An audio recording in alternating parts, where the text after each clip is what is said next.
Hey guys, it's Boys That Fat. More like, boy that's a fat juicy ass.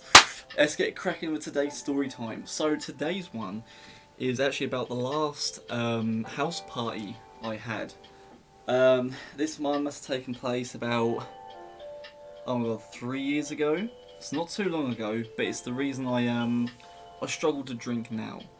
Anyway, so this story has a few interesting moments to say the least. This story includes my brother Kyle, Danny yet again, a lovely return, and a few other faces that will probably not make an appearance again. Anyway, so it was common for me when I was about 18 to have house parties at mine. My parents would go away for a weekend or away on holiday, and me and my brother would of course have a house party.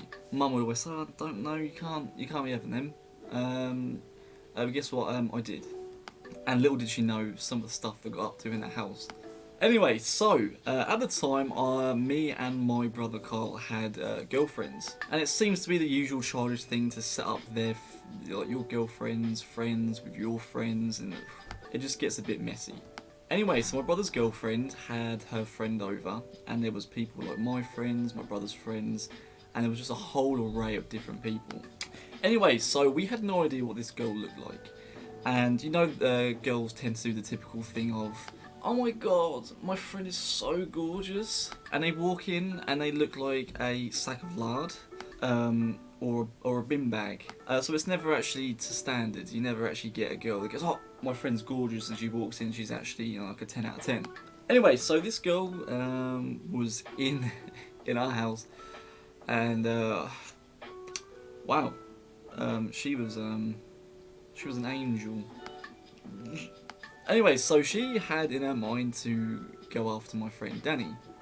Now, back in the day, I decided to make myself a cocktail called the Reece tail. Now, I would just get a big salad bowl, and I'd fill up with vodka and apple and mango juice and Caribbean Crush, and it would turn bright green. And the problem with it is you wouldn't even taste the alcohol that was in there.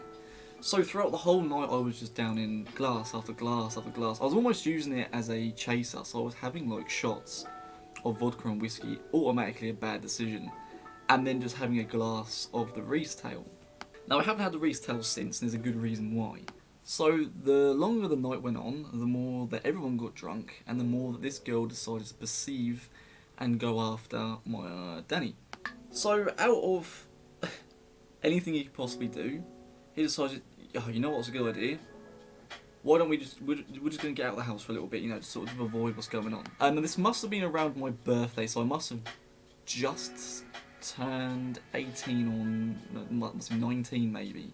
And my brother had just got himself a moped.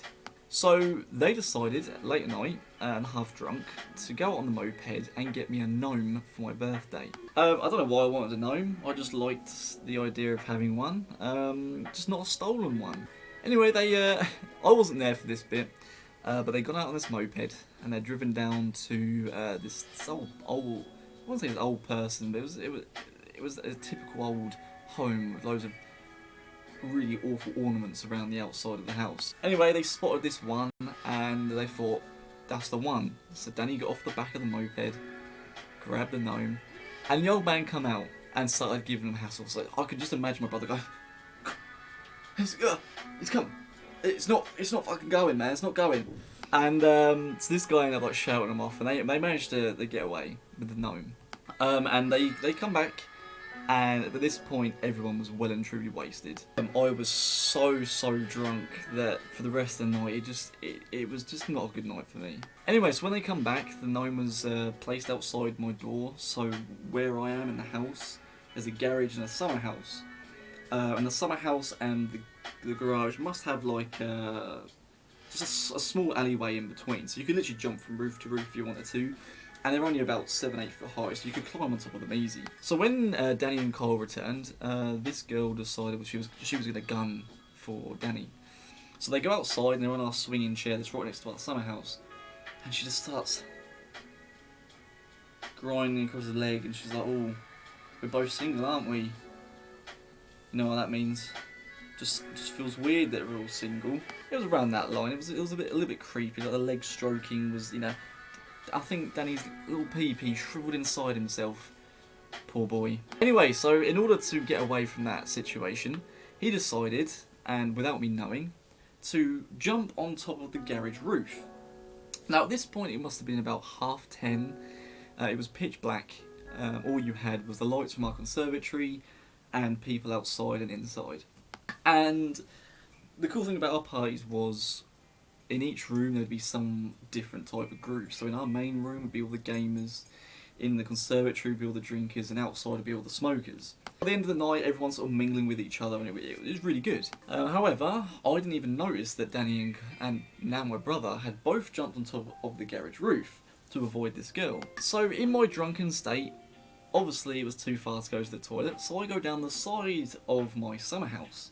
And I'm sitting there, I'm just, you know, got my todger out, just having a nice drunken wee, you know, swerving side to side. And suddenly I guess what I thought was raindrops on my head, and I'm going, it's not raining though. What's going on? I decide to just look up, and there's my brother. Yeah, you right, mate? Having a wee on top of me. So because it was so dark, he couldn't see me and I couldn't see him. Or that's what he's told me. So it's total load of rubbish. He's definitely seen me. And he thought, hey Danny, watch this, I'm going to wee on my brother. So he just starts peeing on me. So in a drunken state, it must have triggered something. I grabbed my jacket, I threw it over next door, and I remember vividly walking down the side alley going, oh, you just weed on me. I saw this gnome. I was like, he's looking at me. He's looking at me funny. The gnome's like, so I was like, oh, that's it. So I grab him by the neck, this little gnome, and I launch it. And the thing is, with the garage, we've got glass windows and a glass door.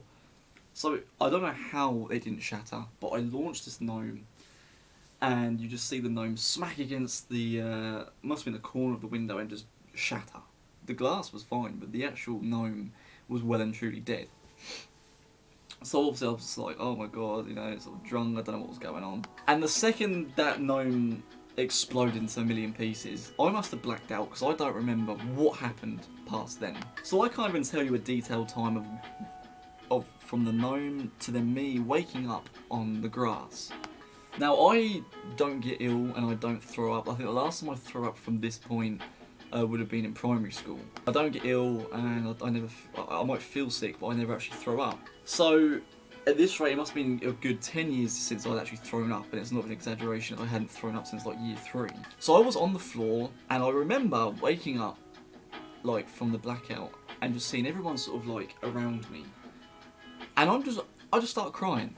And I think it was a mix of crying because I was like, I don't want to. I know I'm going to throw up today. I can feel I've gone too far. The whiskey, the vodka, and the Reece tail has done me in. So I'm just sort of sitting there,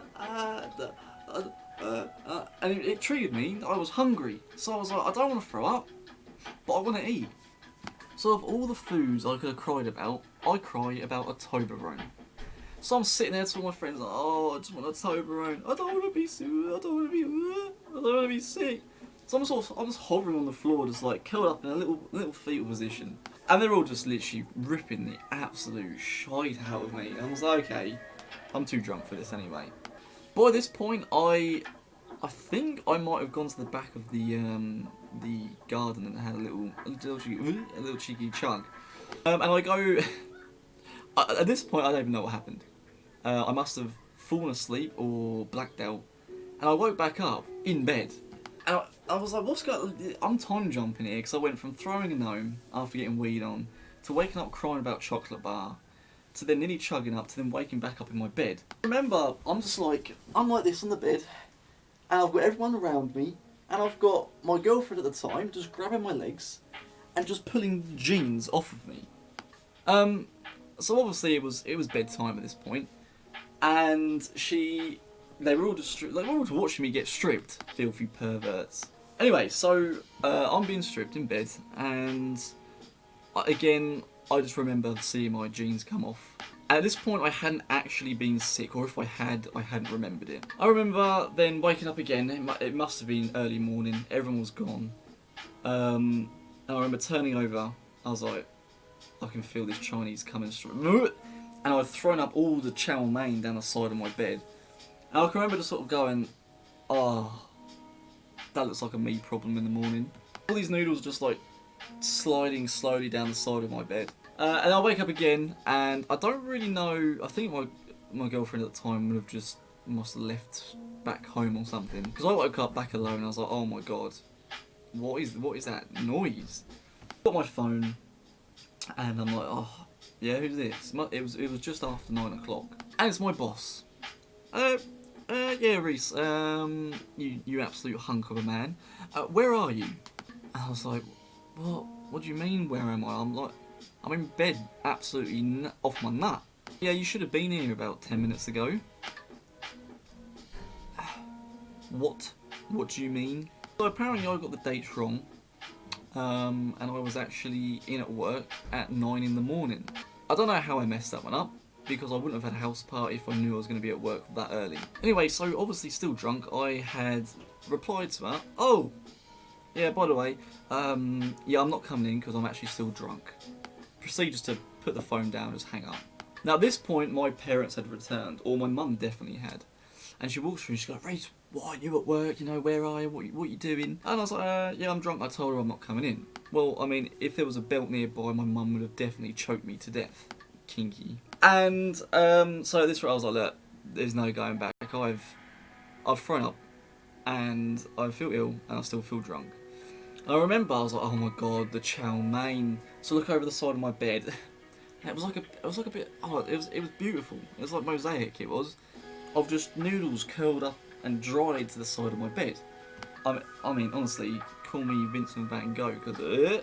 So I decided, right, I'm thirsty. Like, I need to get up. I need to fill my body up, because otherwise I'm just gonna keep throwing up. So I go through to the kitchen, and the only thing I could see there was this 7-Up bottle. And my brother and his girlfriend at the time had literally cleared the whole room before my mum got back. They're just sitting where our kitchen is, there's a door, and there's a sofa, so you can see in. So they're just sitting there like they've done all the tidying up. So I'm just necking this 2-litre bottle. I'm just necking this 2-litre bottle of 7-Up. And I've never drunk so fast in my life, because half of this just disappeared. I remember going, wow, I feel really and before I could say good, like a fountain everywhere, all across the floor, all this 7-Up had gone down and straight back up. So at this point my mum walked in and was like, yeah, you're cleaning that up. Turned around and walked off again. So my brother's like watching me as all this lemonade is just spread across the floor. So I was like, I need some shoes because it's wet everywhere. So I grab my shoes and I'll go to put them on, and I was like, oh, what is that? Look in there, and there's the sad memory of my gnome. In my drunken state after I broke it, Danny and Cole decided it'd be a good idea just to put the broken bits of ceramic in my shoes. So I look in, and to my surprise, there's this poor little gnome face just staring at me. It was almost sad, but it cut my foot when I popped it in the shoe. Anyway, so I got rid of the gnome, put my shoes on, and there I am, still drunk, when I should have been working, clearing the kitchen floor.